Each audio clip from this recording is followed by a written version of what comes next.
안녕하세요, 변두 매니저입니다. 이번 영상에서는 최근 고배당주 영상에서 말씀드렸던 것처럼 조금 더 좋은 배당주를 걸러내기 위한 다른 조건들을 포함시켜서 회사들을 찾아본 결과를 공유드릴까 합니다. 연말이 되니까 배당주에 대한 개인 투자자들의 관심이 높아지고 있는데, 정말 긍정적인 거는 한국 정부와 기업들도 기업 배당에 대해서 적극적으로 지금 지원하고 있는 분위기로 가고 있어서 매우 좋습니다.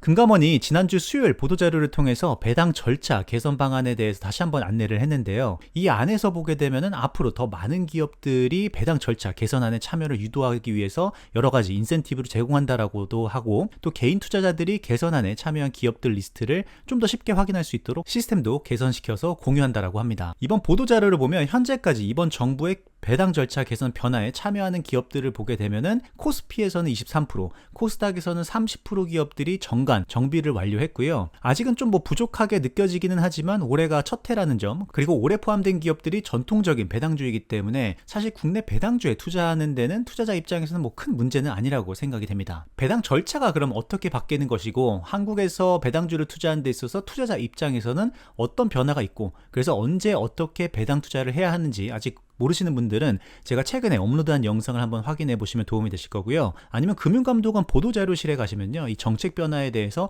자세히 확인하실 수 있습니다. 제가 최근에 배당주에 대해서 올린 영상 링크는 아래 고정 댓글을 통해서 공유해 드리도록 하겠습니다. 내가 투자하고 있는 회사나 아니면 내가 배당주로 관심 있는 회사의 배당 기준일이 언제인지, 그리고 배당액이 얼마인지는 한국상장회사협의회랑 코스닥협회 홈페이지에서 확인할 수 있도록 시스템을 지원한다라고 하고요. 거래소 전자공시 사이트에서도 바로가기 링크를 이번 달 내로 새로 만들다고 하니까 이것도 업데이트가 되면 이번 영상의 고정 댓글이나 아니면 제가 운영하는 텔레그램 채널에서 링크를 공유해 드리도록 하겠습니다. 금감원이랑 거래소는 이번에 자발적으로 정관정비를 통해서 배당 절차를 개선한 회사가 공시 우수법인으로 선정될 경우에는 추가 가점을 부과하는 인센티브를 제공한다고 합니다. 그리고 요즘 국내 대표 배당주 회사들도 연말 배당뿐만이 아니라 분기 배당을 적극적으로 도입하고 있는데, 이에 맞춰서 분기 배당 절차 개선에 대해서도 시스템적으로도 그렇고 제도도 함께 반영할 계획이라고 합니다. 배당주에 대한 개인 투자자들의 관심이 높아지고 있는데, 이에 맞춰서 정부도 열일하고 있는 것 같아서 참 다행입니다. 정부도 이렇게 움직이고 있어서 기업들도 이제 실적을 잘 내고 배당을 많이 주기만 하면 아주 베스트 시나리오가 되는 거겠죠. 다행히 한국 기업들은 아직 다른 선진국에 비해서는 배당을 덜 주고 있기는 하지만,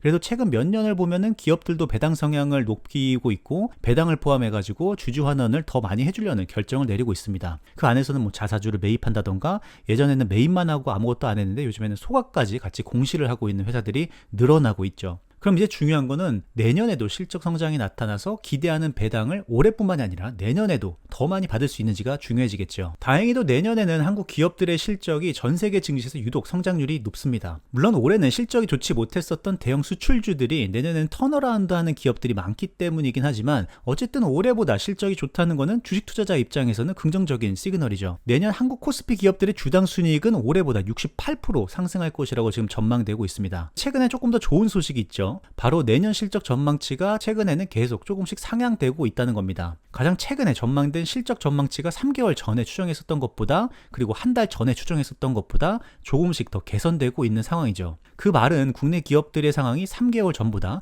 그리고 한 달 전보다 좋아지고 있다는 것을 의미합니다. 내년에 보면 선진국은 8% 주당 순이익 성장, 그리고 이머징 같은 경우는 16% 성장할 것으로 지금 추정이 되어 있습니다. 한국은 아직 이머징으로 분류되고 있기 때문에 이머징 내에서도 한국의 실적 성장세가 지금 돋보이고 있는 상황이고요. 요즘 인도 시장이 가장 핫한데, 인도 같은 경우에는 올해도 23% EPS 성장을 했고 내년에도 13% 성장할 것으로 전망이 되고 있습니다. 한국과 경제 구조가 좀 비슷한 대만 같은 경우에도 내년에는 올해보다 18% 개선될 것으로 전망이 되고 있죠. 기업의 턴어라운드와 실적 성장은 주식 시장에서 전반적으로 긍정적인 내용으로 받아들여집니다. 배당 투자에도 이익 성장이 중요한데, 기본적으로 내년 코스피 실적은 배당 투자 관점에서 보더라도 좋은 상황이다라고 정리할 수 있습니다. 그래서 보게 되면은 정부도 나서서 배당 절차 개선안을 유도하고 있고, 정책적으로 좋은 환경을 지금 만들려고 노력을 하고 있는 상황이고, 한국 기업들도 지주사로 전환을 많이 했고, 그리고 주주 환원 정책에 대한 투자자들의 요구도 지금 많아지고 있는 상황인데, 근데 기업들의 실적이 2024년에 올해보다 훨씬 더 좋아진다. 이러면 배당 배당 투자에 있어서 삼박자가 아주 잘 맞는 시기가 올해와 내년으로 볼 수 있는 거죠. 지난번 영상에서 2023년과 2024년에 주당 배당금 DPS가 증가하는 기업들 중에서 배당 수익률이 높은 종목 리스트를 공유해드렸습니다. 오늘은 거기에 좀 더 몇 개 조건을 추가를 해서 회사를 찾아봤는데요. 먼저 가장 중요한 것이 바로 주당 배당금이 내년에 증가하는 기업. 근데 이제 그런 기업들 같은 경우는 대부분 실적이 올해보다 높아질 것이라고 전망되는 기업이겠죠. 당연하겠지만. 근데 물론 이제 가끔 가다가 실적은 안 좋은데 DPS를 유지하거나 아니면 높여주는 회사가 가끔 있기 때문에 오늘은 기존에 있었던 조건에다가 내년 순이익이 올해보다 증가하는 기업들을 추가했습니다. 순이익이 올해보다 증가한다는 것은 현재 예상되는 PER 멀티플이 내년에는 좀 더 낮아지는 거겠죠. 그만큼 밸류에이션 매력이 더 상승하는 회사라고 우리가 알 수 있겠습니다. 그리고 또 배당주를 투자하는 데 있어서 중요한 것이 실적의 변동성이 안정적이어야 한다는 거죠. 실적의 변동성이 상대적으로 낮다라는 것은 비즈니스 모델과 그 회사가 생산하고 판매하는 제품이나 서비스가 매우 안정적이고 꾸준하다라는 것을 의미하기도 합니다. 또 그만큼 경쟁력이 있다라는 것도 의미하죠. 그래서 과거 실적을 쭉 보는 것도 중요하지만 어쨌든 저희가 코로나 이후, 특히 리오프닝 이후에 회사의 환경이 많이 바뀌었기 때문에 2022년도에 ROE가 10% 이상 되는 기업들을 제가 추가로 스크리닝 조건으로 한번 걸어봤습니다. 왜냐면 2022년에 ROE가 10% 이상 된다는 것은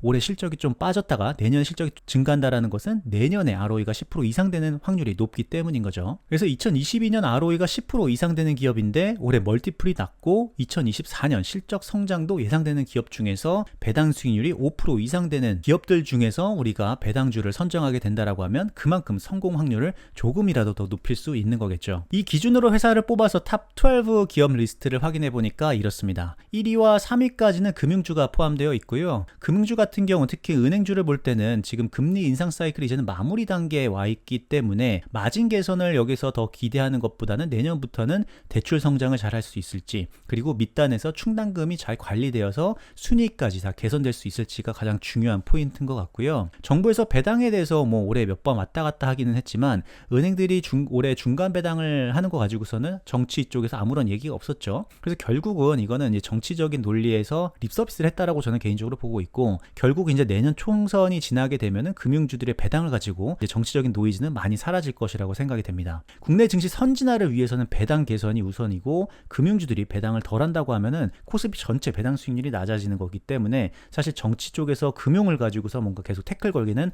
어려울 것으로 보고 있습니다. 이 테이블에서 눈에 띄는 것이 또 아래로 가면 갈수록 올해 2023년 순이익 성장이 마이너스인 회사들이 많이 있다라는 거죠. 그 회사들은 내년에 큰 폭으로 성장한다는 건데, 이런 회사들이 내년 전체 코스피에 많다라고 말씀드렸죠. 그러니까 이런 회사들은 턴어라운드 종목들입니다. 보통 실적이 턴어라운드 할 때 주가 성장도 함께 반등하는 경우가 많이 있기 때문에 이런 종목들을 잘 선택하시면 배당 투자와 함께 자본 수익도 기대할 수 있겠습니다. 물론 기업들의 실적과 산업의 성장성이 아예 사양 산업으로 들어가서 실적의 안정성이 떨어지는 기업들도 일부 포함되어 있는 것 같습니다. 그래서 이런 기업들은 여러분이 잘 점검을 하셔서 투자를 하셔야 합니다. 이렇게 스크리닝을 하는 이유는 전체 2,000개가 넘는 상장 기업들 중에서 내가 원하는 조건에 해당되는 기업들을 1차적으로 찾기 위함입니다. 그리고 나서 이제 해야 할 일은 그 기업이 포함되어 있는 산업을 공부를 하면서 전체 산업의 경쟁력이 유지되는지 아니면 빠르게 하락하는지를 판단해야 하고요. 그 다음에는 그 기업이 산업 안에서 지금 어떤 상황인지, 예를 들면 산업 성장은 매우 낮은데 특정 기업이 시장 점유율을 산업 내에서 빠르게 늘리면서 실적을 계속 성장시킬 수도 있는 거고요. 또 어떤 회사들은 국내가 아니라